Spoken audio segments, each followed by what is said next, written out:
Matuto sa nakaraan, bawat pangyayari may malalaman.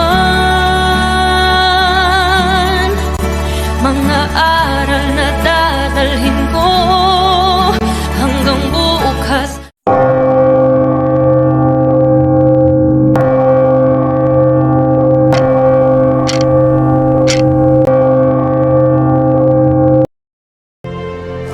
Ave Maria! Santa Maria!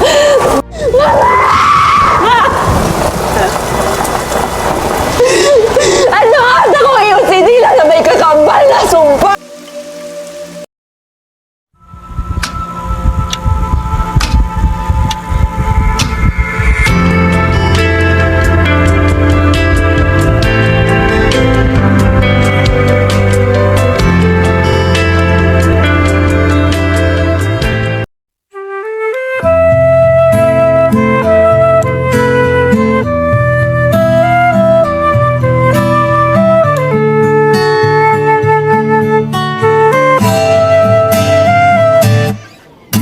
Tungalay kong arana para sa dalagang walang kasing ganda. Amoy roses ang nalimuyak kung nanaisin ng tadhanang mapalin lang. Di hahayaan mawala.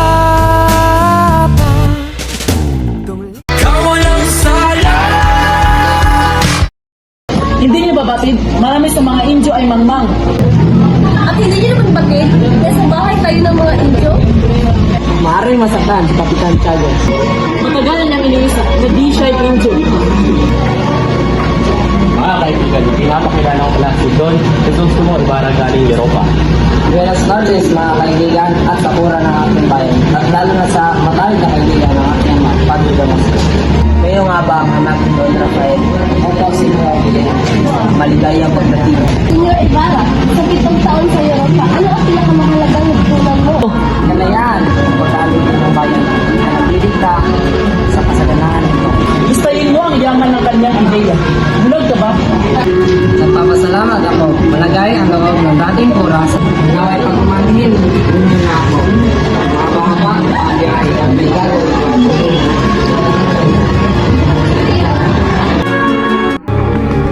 Lansangang abala, katotohanang masakit, nalaman ang katotohanan. Senyor Ibarra, okay lang, binulat mo ako. At kayo, Senyor. Maging aral sana ang nangyari sa iyo. May kinalaman ka sa pagkamatay ng aking ama. Don Rafael na pinagbantang ang irehe at pilibustero ni Padre Damaso. Paano nangyari yon? Paano sa nabilanggo?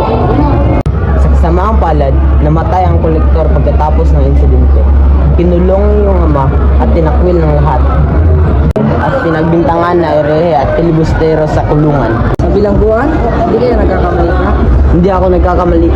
Sak ang kanyang kalusugan at doon namatay. Kaya pala hindi sinabi sa akin ito ng Tiago.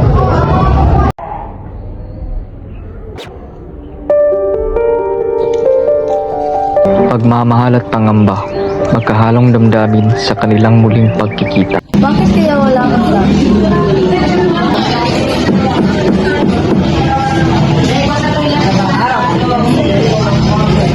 magandang araw, nandun si Maria Clara sa dalinan ng mga siya.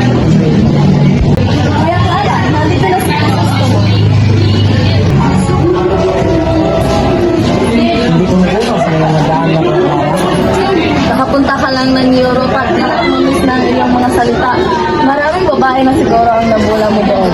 Bakit ako nagpapasalamat? Dahil nakapagpasundo ako nagkasal sa pinakamagandang babae. Ikaw. Alam na naman ako. Mahal ko, labis akong nangungulila sa iyo. Masigit akong nangyayon ito mo. Maria Clara, kailangan ko umuwi bukas sa San Diego. Dahil araw ng mga patay. Ialay mo to sa mga magulang mo. Maraming salamat, mahal ko. Sementeryo ng lihim at bigating natuklasan ang mapait na sinapit ng kaniyang ama. Magandang umaga. Nasaan ang bibingan ng aking ama? At nasaan ang krus na itinirit dito? Sinunog na iyon. Sinunog, bakit mo ginawa? Napagatusan na ako ng malaking kura, senyor. At ang bangkay ng aking ama, nasaan? Sabi ng kura, ilibing ko raw sa mga libingan ng mga insik. At ginawa mo yon. Pasensya na, senyor. Umulan po ng gabingan ko, ipanapon ko lang sa ilog ang bangkay. Itinapon mo sa ilog ang bangkay ng aking ama? Si Padre Damaso ang may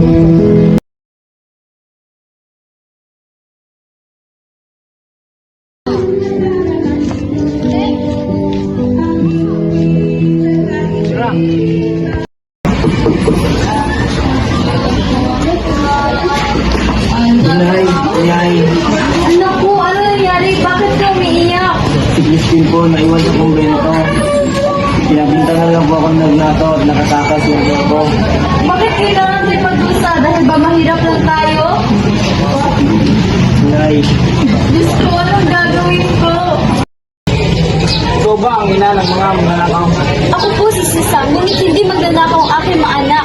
Nasaan ang iyong anak na si Christine? Hindi ko po sila nakita ng mailang araw. Isauli mo yung pera ng ginakaw ng iyong anak. Senyor, kahit gutom kami, hindi namin kaya magnakaw. Halika, ikaw na mga ginto kulong.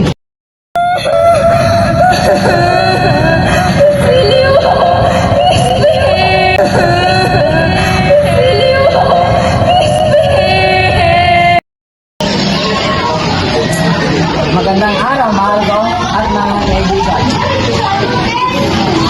Hindi man ako binati. Alam kung sino na pagkalabas ng Europa. Huwag mo na lang pansinin. Kung alam mo lang, mahal, kung gaano ako nagbidigay sa taong ito, Patrick Damaso.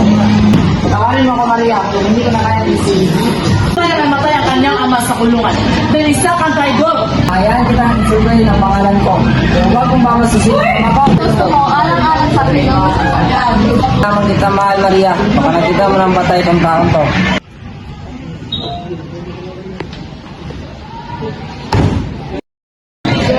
Oo, doon nga, Victorina. Kaya pala, tuloy kayo. Ang araw, Kapitan Tiago. Araw po, ako nga po pala si Alfonso Linares. Magandang araw din sa inyo. Kamusta na ang kalagayan ni Maria Clara? Papababago. Oso.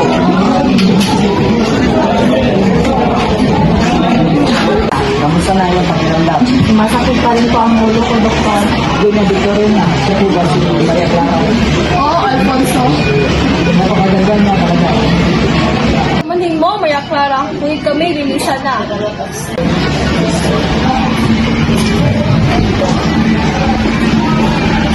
Ang tunggalian ng dalawang donya, bawat galit ay nagpapaalab sa kanilang laban. Uy, papangit ng dumadaan. Uy, labandera. Gabi ba yung pinariningan? Bakit? Natamaan ka ba? Bakit anong labandera? Gusto mo ba ang labandera kulot ng buhok? Uy, makukulap. Tupagpasalita ka kung sino ka naman. Tumingin na kayong dalawa para kayong mga bata. Alperes, pasundan mo yung asawa mo mukhang makukulab. Victorina. Pagtakas o paglaban.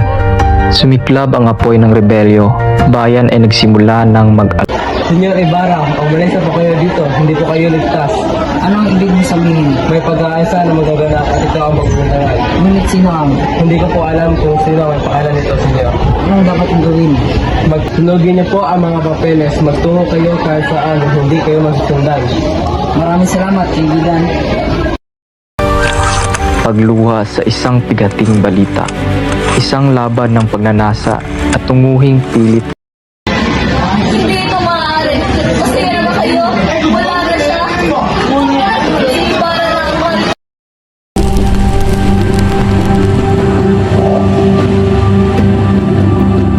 Habang nililisan ko ang bayang iniibig, pasan ko ang sugat ng mga pangarap na nawasak. Hindi man natupad ngayon, ang hustisya darating at muling mag-aalab ang pag-asa ng ating bayan.